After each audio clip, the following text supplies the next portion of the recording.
Silahkan hentikan videonya untuk berdoa.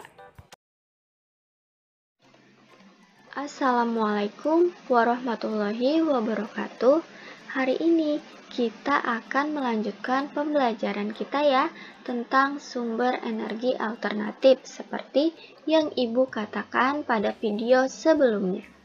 Sekarang kalian buka buku kalian halaman 67 sampai 73, yaitu tema 2, subtema 3, pembelajaran ke-1.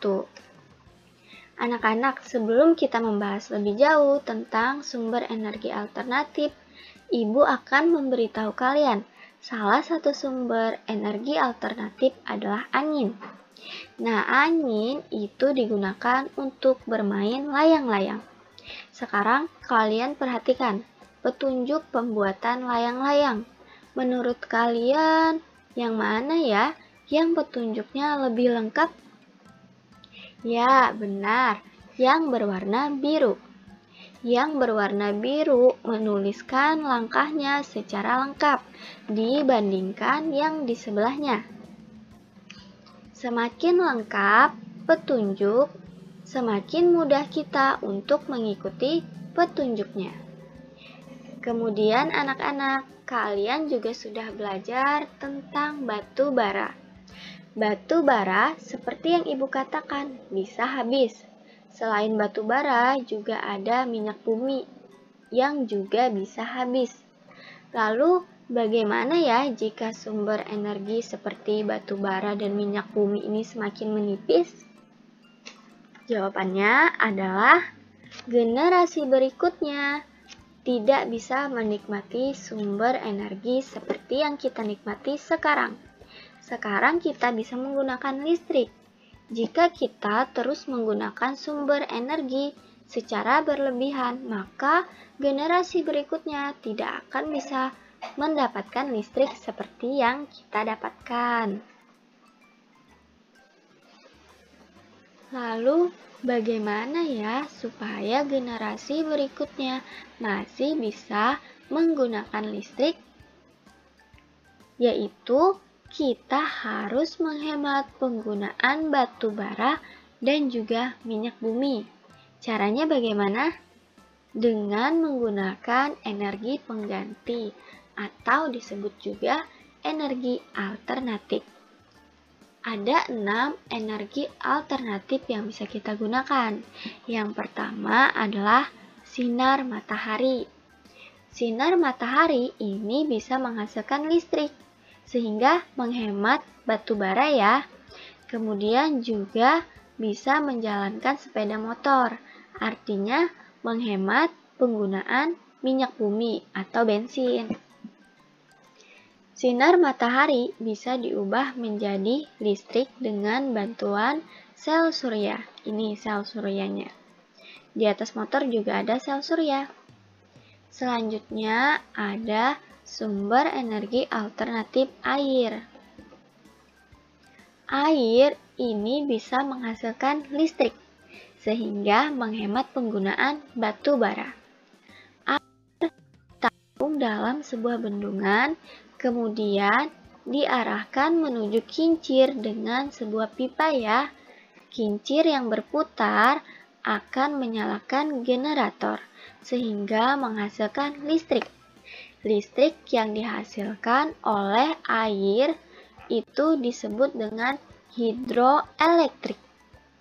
Selain itu, air juga membantu kita menghemat minyak bumi, yaitu sebagai sarana transportasi ya, bisa menggunakan perahu dayung.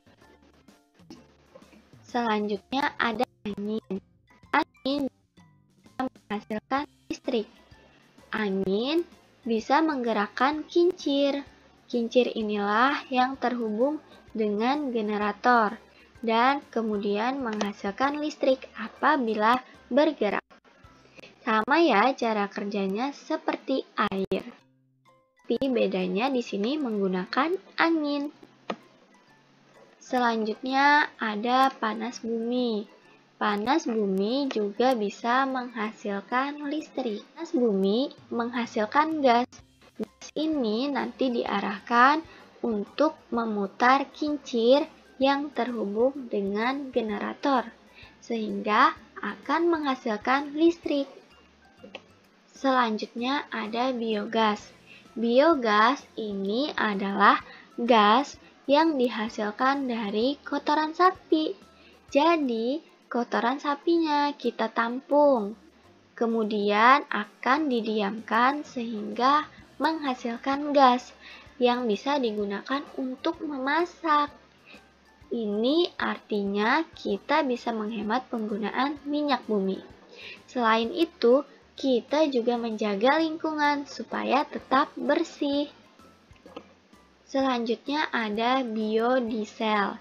Biodiesel ini adalah pengganti solar, tetap dari minyak tumbuhan. Bioenergi ini adalah energi alternatif dari tumbuhan. Salah satunya ada biodiesel juga. Sekarang kita akan bahas ya dari yang nomor 1. Energi alternatif dari sorghum, yaitu sebagai pengganti bensin. Ini gambar sorghumnya. Kemudian yang kedua ada energi alternatif dari jarak pagar sebagai pengganti solar atau disebut juga biodiesel ya. Ini gambar tanaman jaraknya. Nah, anak-anak, tumbuhan-tumbuhan ini mudah sekali untuk dikembangbiakkan, sehingga tidak memerlukan waktu yang lama untuk menghasilkan tumbuh-tumbuhan ini. Nah, itu saja ya anak-anak pembelajaran hari ini.